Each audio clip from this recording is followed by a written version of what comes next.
నిప్పుతునకై భగభగలాడై వాయుగుండం అగ్నిగుండం రెండు నువ్వేరా తిత్తదింతై గణగణమోపై ధర్మయుద్ధం నువ్వు సిద్ధం ఎవ్వడట్టం రా మా కోసం పుట్టినవాడా నువ్వే మా తోడు నీడ తొడగొడితే గడగడలాడరా ఎవడైనా తల దించాలిరా అడుగేస్తే ఎవడైనా ఇక చావాలిరా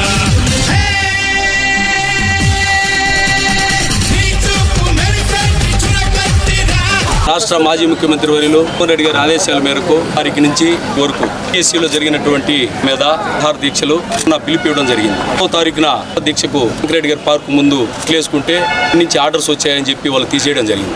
విషయంలో క్రమాన్ని అక్కడి నుంచి వాళ్ళు అరెస్ట్ చేయడం జరిగింది. ఈరోజు 7వ తారీఖున సబ్ డిస్ట్రిక్ట్ ఆఫీస్ ఎదురుగా కార్యక్రమానికి ఇవ్వడం జరిగింది. కార్యక్రమాన్ని ప్రశాంతంగా హెచ్ఎంపాడు మండలం నాయకులతో పాటు కూర్చోవడానికి ఎక్కువ మంది వచ్చారు. మిగిలిన 4 మండలాల నుంచి మెయిన్ నాయకులందరూ వచ్చారు. అందరం కలిసి దీక్షా కార్యక్రమాన్ని 10 గంటల నుంచి గంటల వరకు ఒక ఉద్దేశం. జగన్మోహన్ రెడ్డి గారు ప్రజల పక్షాన, రైతుల పక్షాన, విద్యార్థుల పక్షాన, యువత పక్షాన ఓడిపోయిన పార్టీ అధికారం కోల్పోయిన మరుసటి రోజు నుంచి కూడా మా వైఎస్ జగన్మోహన్ రెడ్డి గారు కష్టపడుతూనే ఉన్నారు. ఆయన వెంట వైఎస్ఆర్ కాంగ్రెస్ పార్టీ నాయకులు తండోపతండాలుగా వెళ్తా ఉన్నారు. ఆయన పిలుపునిచ్చినటువంటి ప్రతి కార్యక్రమాన్ని ఎక్కడ కూడా తూచా తప్పకుండా వస్తూ ఉన్నారు. కనిగిరి నియోజకవర్గంలో కూడా ప్రతి కార్యక్రమాన్ని జగనన్న ఏదైతే పిలుపునిచ్చినారో ఆ కార్యక్రమాన్ని చేసుకుంటూ పోతా ఉన్నాం. ఈరోజు డిఎస్సి అంటే డిస్ట్రిక్ట్ సెలక్షన్ కమిటీ అంటే ఒక టీచర్స్ అంటే ఈ దేశంలో భావి భారత పౌరులుగా, ప్రధానులుగా, రాష్ట్రపతులుగా, ఒక మేధావిగా, ఒక శాస్త్రవేత్తలుగా ఉన్న ఒక టీచర్ శిక్షించిన విద్య నుంచే వెళ్ళారు. కాబట్టి ఈ వ్యవస్థలో అతి ముఖ్యమైనటువంటి పోస్టు ఒక టీచర్ పోస్టులోనే అవకతవకలు చేసి ఎన్నో అక్రమాలకు పాల్పడినటువంటి ఈ కూటమి ప్రభుత్వం యొక్క విధి విధానాల్ని వ్యతిరేకిస్తూ కార్యక్రమాలు చేయడం జరిగింది. ఎందుకంటే 16,000 పైచిలకు వేసి 121 కోట ద్వారా సక్రమంగా కాకుండా దొడ్డిదారిన ఈ నియామకాలు జరిగినాయనేది ఎలా అంటే ఆడియోలు, వీడియోల రూపంలో బయటపడినాయి. ఎంతోమంది విద్యార్థులు, ఎంతోమంది పోస్టులు కాని వాళ్ళు కాబట్టి ప్రతి విద్యార్థికి టీచర్ పోస్ట్ రాకపోగా వాళ్ళకి వచ్చినాయనే ఉద్దేశంతో వాళ్ళందరూ బాధపడతా ఉంటే వాళ్ళ కోసం జగన్మోహన్ రెడ్డి గారు పిలుపునిచ్చినందుకు మన కనిగిరి నియోజకవర్గం నుంచి కూడా మనం పోరాటం చేస్తూ ఉన్నాం. అంతే తప్ప కూడా ఎక్కడ పార్టీ విధి విధానాల కోసమో మేమేదో గొప్పగా పోవడం కోసమో ఎప్పుడు కూడా మా నాయకుడు ఎప్పుడు పిలుపునివ్వలేదు. ఎప్పుడు కూడా ప్రజల యొక్క సంక్షేమం కోసం, ప్రజల యొక్క బాధల కోసం, ప్రజలు పడుతున్నటువంటి అగసాట్ల కోసమే, నిరుద్యోగుల కోసం ఈ దీక్షా కార్యక్రమాలు చేయడం జరుగుతూ ఉంది. అంటే ఇప్పుడు రాష్ట్రంలో 2019 నుంచి 24లో జగనన్న ముఖ్యమంత్రిగా ఉన్నప్పుడు 2.5 సంవత్సరం కరోనా పోయినప్పటికీ 2.5 సంవత్సరంలోనే ప్రతి సంక్షేమ పథకాన్ని కూడా కొనసాగించి 100% సంక్షేమ పథకాలని ఇచ్చినటువంటి నాయకుడు ఈ దేశంలో ఒక జగన్మోహన్ రెడ్డి గారు మాత్రమే. అది ఈ రాష్ట్ర ప్రజలందరూ ఆ పార్టీ కాదు, ప్రతి ఒక్క ప్రజలకి తెలుసు, ప్రతి ఒక్క వ్యాపారస్తుడికి తెలుసు.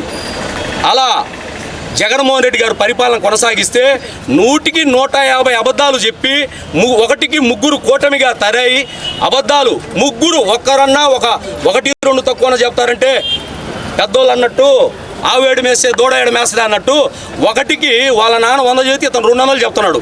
యువకాలం పాదయాత్రను పెట్టి సంవత్సరానికి 4 లక్షల ఉద్యోగాలు అన్నాడు.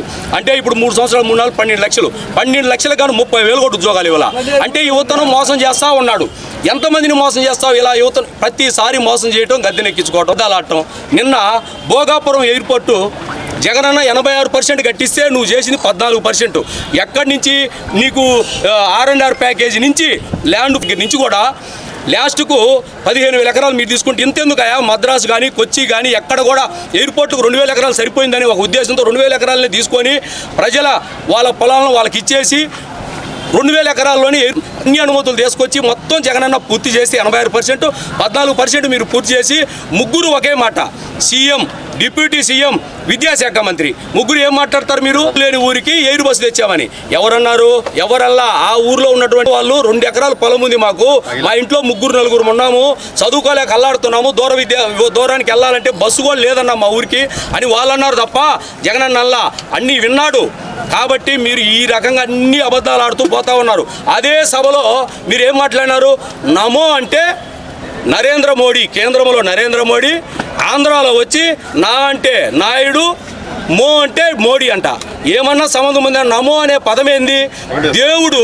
దేవుడికి నారాయణ మంత్రం, దేవుడి నారాయణ మంత్రాన్ని కూడా మీరు నాయుడు మోడీజీతో పోల్చి పొగుడుచుకోవడాలు, మోడీనే తిట్టిన మీరు పొగుడుకోవడాలు ఎంత మోసం ఇది? మీరు అలా పెట్టారు కాబట్టి చెప్తున్నాం. నమో అంటే నారా వారి మోసం, నమో అంటే నమ్మిన వారిని మోసం చేయటం. ఈ రాష్ట్ర ప్రజలందరూ అంటున్న మాటలవి. మీరు ఈ రకంగా మోసం చేస్తూ దగా చేస్తూ 2.5 సంవత్సరంలోనే మీ కూటమి ప్రభుత్వం ఆల్రెడీ ఫెయిల్ అయిపోయింది. ఇక ఎప్పుడెప్పుడు ఆ లోకల్ బాడీ ఎలక్షన్లు కానీ లోకల్ బాడీ ఎలక్షన్లో కూడా మీకు తగిన గుణపాఠం చెప్పాలని రాష్ట్ర ప్రజలు ఎదురు చూస్తూ ఉన్నారు. అలాగే ఈ రాబోయే 2.5 సంవత్సరంలో వైఎస్ఆర్ కాంగ్రెస్ పార్టీ తరఫున ప్రతి ఒక్క నాయకుడు కష్టపడి పనిచేసి జగనన్నను ముఖ్యమంత్రిగా చేసుకుంటేనే ఈ రాష్ట్రం బాగుంటుంది. కాబట్టి అలాగే కనిగిరి నియోజకవర్గంలో కూడా వైఎస్ఆర్ కాంగ్రెస్ పార్టీ జెండాను ఎగరేయాలి, మనం కష్టపడాలి. అలాగే ఈ డిఎస్సిలో జరిగినటువంటి అక్రమాల మీద సిబిఐ విచారణ జరిపి అర్హులైనటువంటి డిఎస్సి విద్యార్థులకు న్యాయం చేయాలి.